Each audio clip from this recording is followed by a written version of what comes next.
Hi everyone, welcome to our segment on reading comics and comics vocabulary. What we're doing today is I'll be using this whiteboard, which by the way is just a website called whiteboard.com, to show you a few things about how we can use comics, the possibilities for comics, and also get into our initial discussion about comics vocabulary. So you can watch this either before or after you read the McCloud piece, the chapter on reading comics, but make sure that you do read the McCloud piece, as there's likely to be material on the quiz from that. So what I'm doing now is just drawing a couple of panels, and I'm going to show you how easy it is to tell a story in comics form. You really don't need any particular level of artistic talent. Of course, the more artistic or the more talent you have, potentially the better your storytelling can be. But really, there's a lot of good stuff out there. Hyperbole and a Half is a good example of art that is really secondary to the storytelling. Hyperbole is spelled Hyperbole. Let me write that right here. Hyperbole and a Half. You can look that up. You can Google it and see some really dynamic comics happening. But you can use stick figures. You can use dots or rocks. You can use pretty much anything as long as you have a story in mind that you would like to tell. So I'm going to show you a quick example of that. And what I'm doing here is just doing two really quick, what I call rocks, but they're really kind of spots.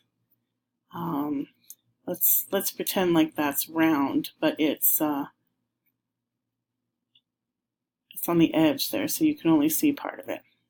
Okay, so there's that one bit, and then the next bit, we're going to create a little bit of a speech bubble.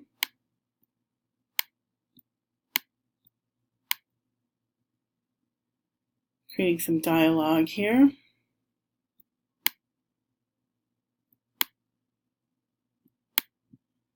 And then we'll talk about what the parts are in just a few minutes.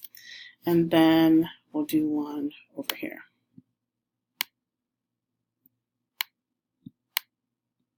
The little clicks that you hear are the clicks of the mouse pad as I'm drawing this. Okay, there we go. All right, so if I were to ask you, well, what exactly are these figures here? We really don't know. I mean, you can use your imagination. Are they rocks? Are they dots? Are they monsters of some kind? I'm just going to draw in a little bit more here. And it doesn't really matter. But we can say that they're entities of some sort and they can speak, apparently. So in the first panel, we have first rock saying hello. And then in the second panel, we get a response. Hi, an enthusiastic response, right? Because we see the exclamation point. So if I were to ask you, what is the story here? Or what is the beginning of the story? You might say, well, there's a meeting of some sort. There's one rock comes to meet anybody, and there is no one else in immediate sight, but then the second rock comes in, and it's a close-up, right? Because the rock, well, we can argue that it's either a close-up, that the rock seems a lot closer, or it's a much bigger rock or spot. So this is a meeting, and we don't know what kind of meeting. We don't have any other information. I mean, is this a first date? Is this a meeting of the chess club? Who knows? But you can see the beginning of a story with incredibly simple art. So the other thing we can do, and if you haven't read the bit in our module about iconography, you might want to pause this and then go read that and then come back, because we're going to talk about that for just a moment. But we can use iconography to tell stories as well. So this is my favorite story of iconography, or what we might call representation. So what we see here are two triangles. And if I were to ask you, okay, so which triangle is the baby triangle and which one is the mama? I'm sure you would say, well, this one is more likely the baby because it's smaller, and this one is the mama, right? Absolutely true. But if you think about it, we're looking at triangles. We aren't really looking at a baby and a mama. We're looking at two shapes. We're looking at two red triangles, and that's it. And yet we can easily ascribe meaning to them with our imagination, right? And then this is the second panel. So now we see the baby triangle is, we could say, cuddling up or leaning against the mama triangle. And you can create a story out of this. You can create a story out of putting these two triangles closer together and having one leaning into the other. If we were in a face-to-face class, we might get an awe or some kind of emotive sound after I draw this. So I want to point to this because, again, these are just triangles. They aren't really a baby and a mama or a child and a father. Let's say they're just triangles, but we can read meaning into them. And that's one of the things that makes comics incredibly dynamic. Now, in this next bit, what I want to show you is how we read comics and how they kind of work. I mean, it's fairly self-explanatory when you're looking at it, but there are some important things that I want you to note in terms of the possibility of comics. So I'm just going to do a little bit of drawing here. And I'm going to do this in blue. And again, using very simple lines, and then you can sort of read and understand the narrative that's happening here.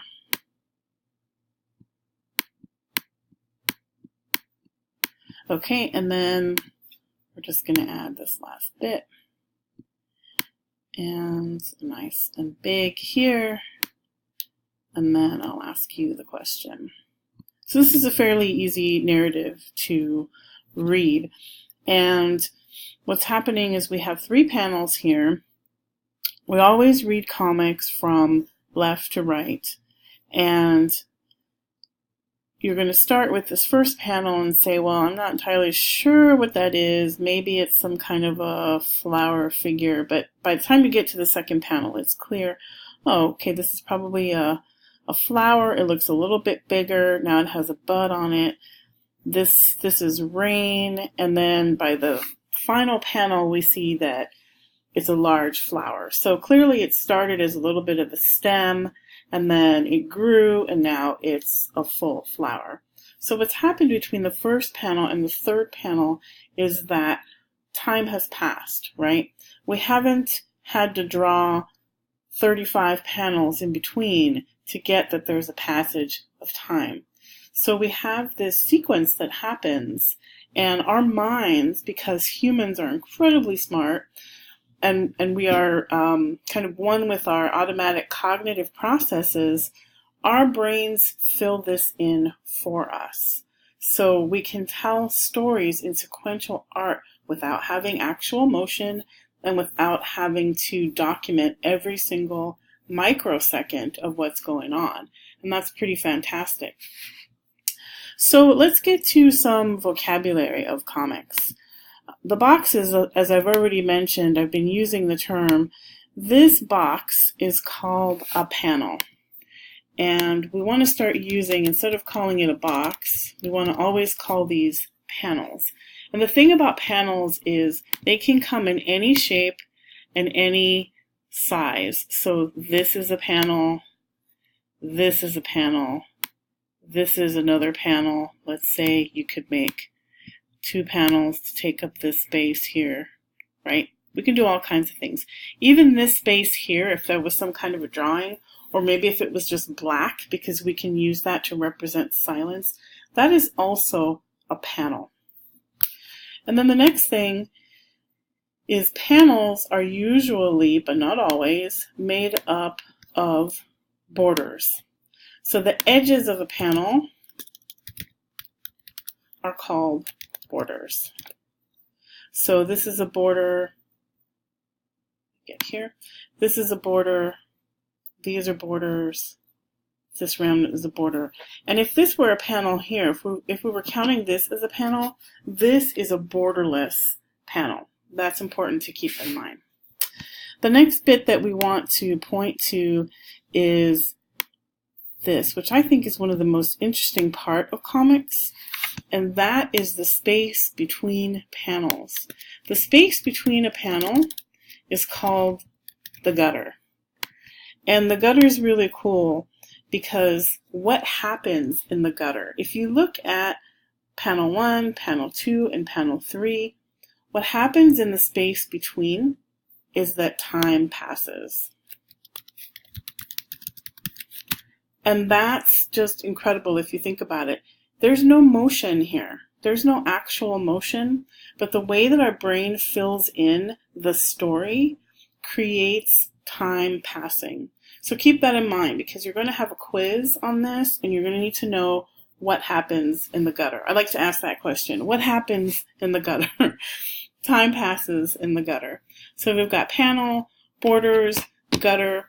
The other thing is if let's say our little flower actually said something, like this for example, and we have that little bubble, that is called a speech bubble or a speech balloon. You can call it a speech bubble or a speech balloon.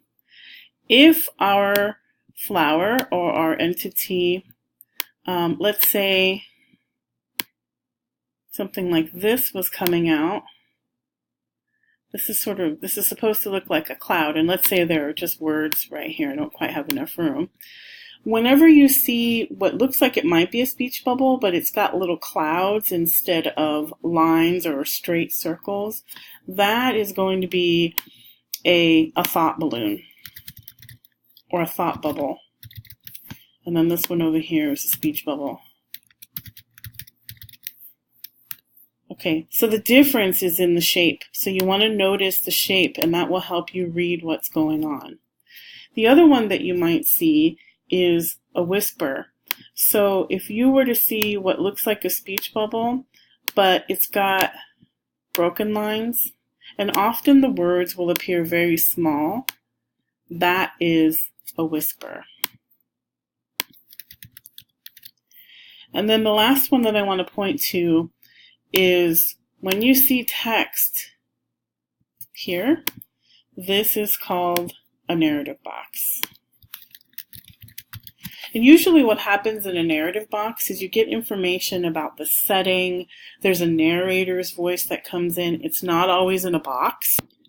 In fact, sometimes you'll see narration just sort of free floating somewhere on the page. But you can tell that it's narration usually by the typeset or just by the change in the voice on that particular page in that particular moment. The last thing that I want to point you to, and I think the text may have disappeared, so I'll just type it again. Super briefly are the different possible people working on a comic, and there are lots more than what I'm going to tell you, but these are just the main ones, and those are the artist, the writer, and those may be the same person, the penciler, the inker. The penciler puts down the pencils, the inker goes over the pencils to kind of put them in permanently, and there may be someone who's working on gray tones, among others. There are potentially tons more folks working on a single comic, or there may be just one person working on a single comics. So for more about this, go ahead and check out the Wikipedia page on comics vocabulary. That will be linked on our class site, so make sure you check that out, and that will give you a sense of other folks potentially involved in the process and additional vocabulary. And that's it.